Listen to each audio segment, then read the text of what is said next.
Hello दोस्तों, स्वागत है आप सभी का आपके अपने एजुकेशनल चैनल एशियन गुरुकुल पर। आज का यह वीडियो का प्रारंभ हम एक डायलॉग के साथ करेंगे और यह डायलॉग एक उस विशेष डायलॉग के तर्ज पर है जो एक समय में काफ़ी फेमस रहा है। मैं आपके सामने यह डायलॉग प्रस्तुत कर रहा हूँ। यह डायलॉग जो है 7वें चरण शिक्षक बहाली को लेकर के जो बीपीएससी परीक्षा होने वाला है उसका सिलेबस और पैटर्न पर बनाया गया है और हम आपके सामने जो है प्रस्तुत कर रहे हैं। शायद आपको यह डायलॉग सुनकर के अच्छा लगेगा, लेकिन इसमें आप सभी अभ्यर्थियों का दर्द भी छुपा है।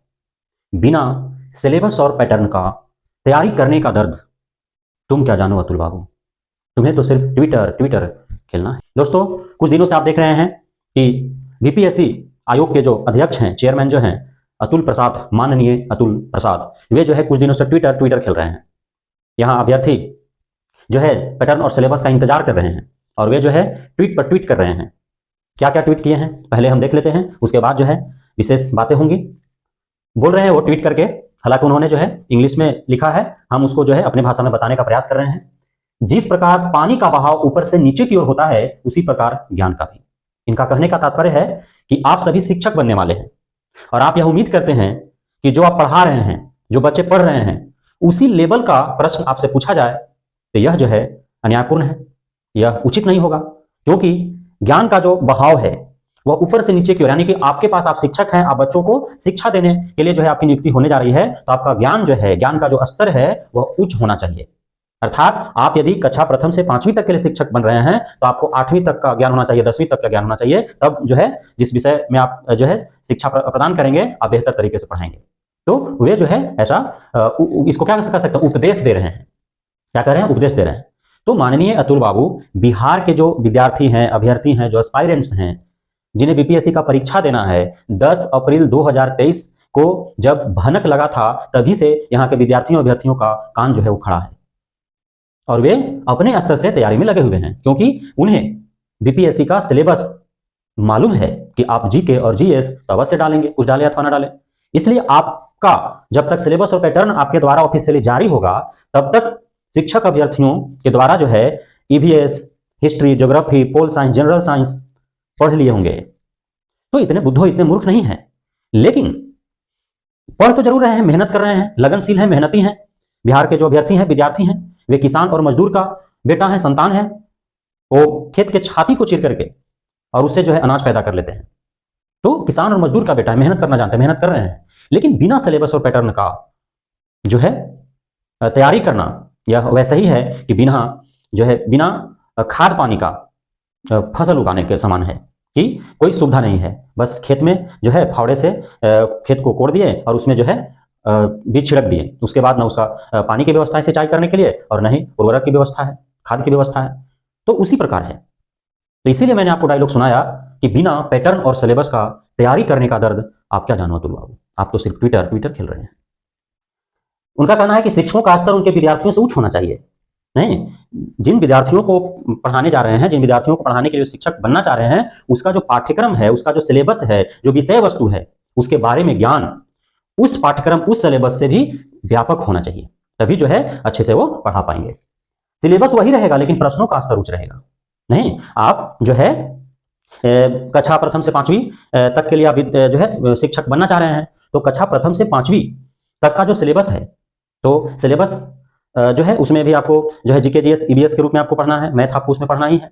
नहीं तो वो रहेगा। लेकिन अब जो उसमें पढ़ना है, जिस विषय के बारे में पढ़ना है, आपको पशु के बारे में पढ़ना है, पक्षी के बारे में पढ़ना है, पेड़ पौधों के बारे में पढ़ना है, नहीं रक्त समूह के बारे में पढ़ना है, बीमारी के बारे में पढ़ना है, कीड़े मकोड़े के बारे में पढ़ना है, तो जो कक्षा प्रथम से 5वीं तक में इन विषय वस्तुओं के बारे में जो पढ़ना है वह उतना व्यापक नहीं है, क्योंकि बच्चों का जो स्तर है वो निम्न है। तो लेकिन उस विषय वस्तु के बारे में, पशु के बारे में, पक्षी के बारे में, पेड़ पौधों के बारे में, कीड़े मकोड़े के बारे में नहीं, आपका जो ज्ञान होना चाहिए वह उससे व्यापक होना चाहिए। तो ये कहने का मतलब है तुक्केबाजी पर पूर्ण रूपेण जो है अंकुश लगाया जाएगा। तुक्केबाजी पर पूर्ण रूपेण अंकुश लगाया जाएगा। नहीं, यानी कि जो है पहले क्या होता था, सीटेट में भी बहुत सारे बच्चे क्या करते हैं, तुक्केबाजी करते हैं। वो जो है अनुभव के आधार पर प्रश्नों का जवाब जो है देने का प्रयास करते हैं, सही तो सही, नहीं तो गलत, नेगेटिव मार्किंग तो है नहीं, और बीपीएससी में नेगेटिव मार्किंग नहीं रहेगा। तो उसमें आप जो है तुक्केबाजी आप कैसे लगाएंगे, आपको तो पढ़ना पड़ेगा, क्योंकि आपका प्रश्न का स्तर जो होगा वो हाई होगा।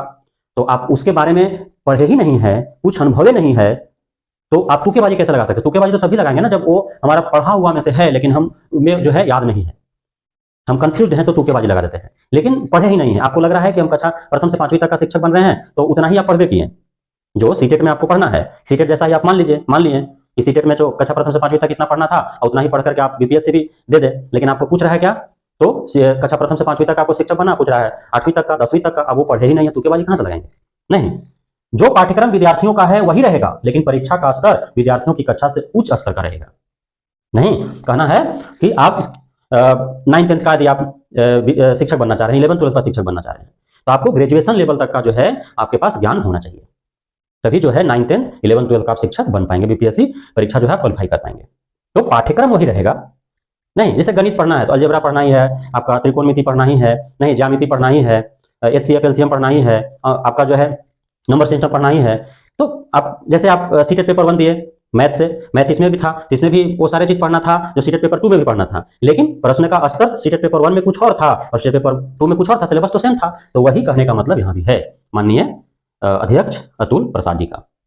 तो आपको जो है उस स्तर पर तैयारी करना है, क्योंकि सांकेतिक तौर पर जो है सिलेबस आपको बता दिया गया है। आधिकारिक तौर पर जो है सिलेबस अभी आना बाकी है, पैटर्न अभी जारी होना बाकी है।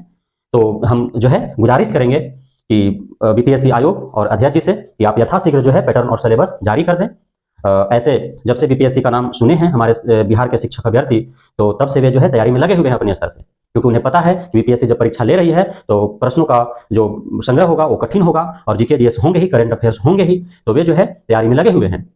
जिन्हें प्रथम से 5वीं तक का शिक्षक बनना है वे अब तक तीसरा से चौथा तक का IVS, 6 to 8 तक का सामान्य विज्ञान और जो है सामाजिक विज्ञान वो पढ़ चुके हैं। करंट अफेयर्स भी रोज जो पढ़ रहे हैं, चाहे वो किसी भी सोर्स से पढ़ रहे हैं। हाँ, ये है बात, यह जो है डंके की चोट पर हम कहेंगे और इसे लोहा मानना पड़ेगा बिहार के अभ्यर्थियों का, बिहार के विद्यार्थियों का। वे काफी मेहनती हैं, काफी लगनशील होते हैं, जो ठान लेंगे वो करके दिखाएंगे, क्योंकि उनका जो यहाँ के जो विद्यार्थी हैं, जो अभ्यर्थी हैं, वो प्रोडक्ट कहाँ से हैं? वो हैं किसान और मजदूर का बेटे हैं। ये मजदूर का हाथ है काटिया नहीं, तो इनमें जो है अनुवांशिकी गुण है, इनका पूर्वजों का दिया हुआ है कि ये काफी मेहनती और लगनशील होते हैं। तो अपने मेहनत और लगन के बदौलत तैयारी में लगे हुए हैं। लेकिन जब सिलेबस और पैटर्न जारी हो जाएगा तो तैयारी करना थोड़ा आसान हो जाएगा और तैयारी जो है एक मार्ग, एक वे में तैयारी होगा। इसलिए यथाशीघ्र जो है सिलेबस और पैटर्न जारी हो जाए तो बेहतर होगा, तैयारी करने में मजा भी आएगा। आप सभी शुभचिंतकों का बहुत बहुत धन्यवाद इस वीडियो में अंत तक बने रहने के लिए। जो भी भाई बंधु बहना अब तक हमारे चैनल को सब्सक्राइब नहीं किए हैं वो सब्सक्राइब कर लें, ताकि इसी प्रकार के सारी जानकारियां, सूचनाएं आप तक पहुंचती रहे। जो भी आपके मन मस्तिष्क में संशय है, दुविधा है, समस्या है, वो दूर होता रहे। बहुत बहुत धन्यवाद।